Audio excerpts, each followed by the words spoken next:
How's it going, folks? This is Maximilian, and you're watching Episode 2 of Street Fighter 3 Third Strike, The Online Warrior. It's over.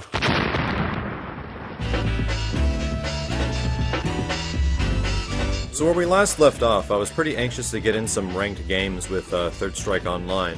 Upon the first few days of this game coming out, there was some pretty heavy online issues as far as matchmaking and getting players paired up with each other.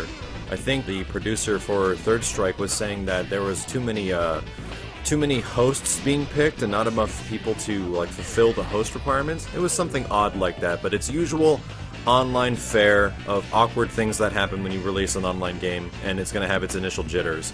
But luckily, I was able to get in quite a few ranked games here and finally get some legit point-based gameplay where, things will actually matter.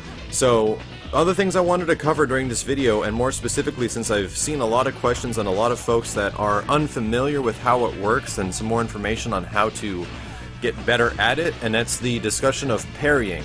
And parrying in Third Strike is something, like I was saying in the first episode, not something you want to force upon yourself. Thinking about parrying is a completely different strategic element than you would probably be used to in any other game. It's kind of similar to just defending in King of Fighters and CVS 2, but in a way, parrying has a pretty big risk, and big risk, big reward. At the same time, you're pressing freaking forward if a guy's throwing an attack at you, and you're hoping that you understand and you know the timing of that move enough for you to make collision and then cause a parry. Because if you don't, you're getting kicked in the freaking face. That's the biggest part to learn, is knowing the matchups. Now, just like Street Fighter 4 and any other big fighting game, knowing matchups is extremely important in Third Strike. But there's a different element to matchups in Third Strike that allows for parrying to be easier and at the same time more difficult than another extent of what you need to learn. And that's because parrying in Third Strike is very dependent of you understanding how to play against that other character. Of trying to figure out, okay, what am I supposed to do? Like, I know that Akuma's half circle back fireball has 3 hits in it. I know that I have to go 1, 2, 3 for that fireball. If you're just starting and you try to parry it, there's no way you're just going to jump into the game and just start parrying these things. It's impossible. It takes an extreme amount of prior knowledge to get used to knowing when those moves are coming, and if they're coming, what you can do to stop them with a parry, or if you should just block. A lot of the time, and to be honest, just blocking is the much easier route to go, and you'll find you'll win a lot more often by doing that. However, when it comes to me in fighting games, I I enjoy staying competitive, I enjoy staying in the loop, but I really enjoy having fun. I really enjoy just having fun with the games I'm playing, and to be honest, parrying is a mechanic that I heavily enjoy, and I really love doing it, because it makes you feel awesome when you're able to fully parry a really difficult move, or even something online for that matter. So, my advice to you is, when you're learning how to parry, just play the game for now. Playing online is an extremely valuable asset because you're going to be going up against a lot of different opponents. A lot of things like other characters do, like Necro and Oro and Ibuki, you're not going to see these characters for very long, and all of a sudden they're going to come along and totally just rock the hell out of you because you have no idea what they can do. This is the same for almost any fighting game. It's not too hard to understand that not understanding what is going on from your opposition is going to get you killed. But especially when it comes to parries, you're not going to know of how to parry like Ibuki's multiple kunai air super. So, what I suggest you doing, and here's how I learned how to parry things, and it's kind of an awkward story, but at the same time it's kind of weird. It's just like, that's how you do it.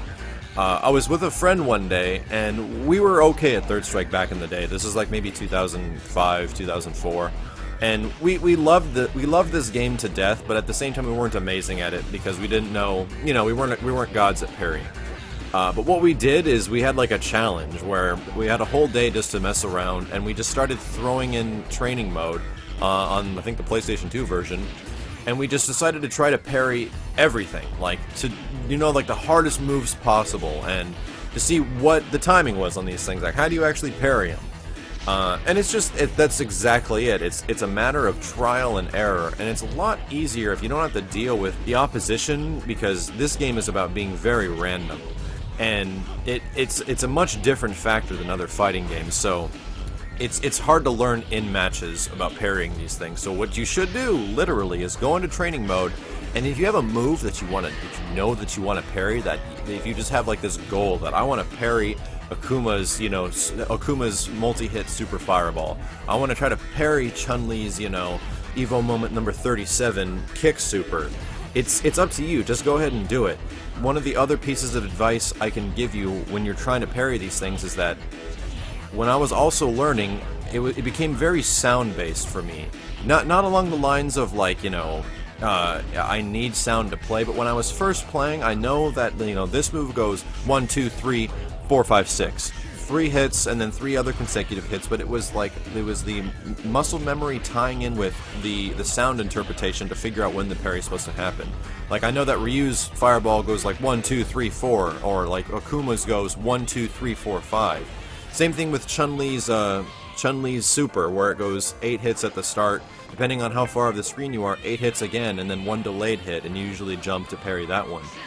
I find it that it's kind of like a rhythm game. Like, it's weird when you think about it, and I tried to like analyze like how did I learn how to parry, and it was literally that. I turned the game into like a mini rhythm game where it's like you just go tap tap tap tap tap tap, and you're able to figure out what each one can do. But like I was saying before, this comes with a lot of pre-existing knowledge. Like, you have to know the rhythm of how all these moves go. Like, I know that Elena can do this, I know that Akuma can do that. It's just a matter of how much dedication you want to put into figuring out how to parry those certain things. Especially with things like, you're going to be seeing a lot of similar characters online right now, so if you want to know how to parry Ken's full kick super, or parry all of like Dudley's stuff, or all of Ryu's Hadouken supers, just go about training mode and have the dummy throw those at you constantly and just parry them. I mean, that's the easiest example I can give you, is the fastest way to get good at parrying is to know what your opponent can do, and then be ready for it, like at all times. So, it's kind of general advice, I know, and it seems like, yo, well, that makes sense, but it's the matter of actually doing it. And if you put in the time to doing it, you're going to get some pretty impressive results. I mean, it feels good to parry full supers, and then the big thing that comes after that is knowing when your opponents want to do those supers. And leading into this conversation I was kind of having before, and it's that Third Strike and the Street Fighter 3 games in general are much different than the Street Fighter games that precede them. From Street Fighter 2 to even Street Fighter to the Alpha games and CVS 2, etc. Street Fighter 3 is a completely different beast in how it's played. Street Fighter 4 introduces an extremely methodical, footsie, and careful, patient waiting game playstyle, which is actually much more reminiscent of the ye old Street Fighter 2 days of Super Turbo and Hyper Fighting and games like that, knowing exactly what moves to punish, when you should throw things out, and if you throw them out, how are you going to get hurt if you do that, and what's the risk reward. Street Fighter 3 has those elements, but with the parrying system, it adds a completely different dynamic of what most call randomness. And in most games, like, you're so random, like, it's kind of like a scrub, it's a scrub thing to tell someone, like, God, you're so random, and all that means is that they cannot predict what you're doing. And in a game like Third Strike, like, telling someone that they're random is a complete compliment, and it's like saying they're a pro. Because being random in Third Strike is so important, it's ridiculous. Because when you have parrying, and you have the ability to counteract every move in the game, technically, like, you can stop almost anything with a parry, then it's about you being random with those moves. If you know that your opponent is constantly going to parry down, you jump in and do an attack, or they're going to do an uppercut when they wake up, if you're able to stop it, you have to start thinking about, well, he's going to parry it. You have to assume that they're going to be able to stop it, and I'm going to be totally freaking screwed after it. It's hard to break this cycle, and I'll totally be guilty of it as well, that being random is a real hard thing to think about. To think about that you constantly have to do something different than what you were doing before. And that's what makes a pro player a lot of the time in these games, is that they constantly have that in mind. They're constantly thinking of what their habits are and what their opponent's habits are. So it's just another thing to keep in the back of your head. I'm not saying you should take this game like extremely seriously, but if you want to incorporate these tactics, it'll severely help. And being random is an integral part of Third Strike, while being completely different from the Street Fighter series before.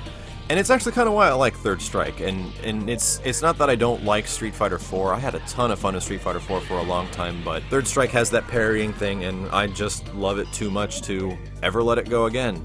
Thanks for watching the latest episode of Street Fighter 3 Third Strike: The Online Warrior, and I'll see you guys next time.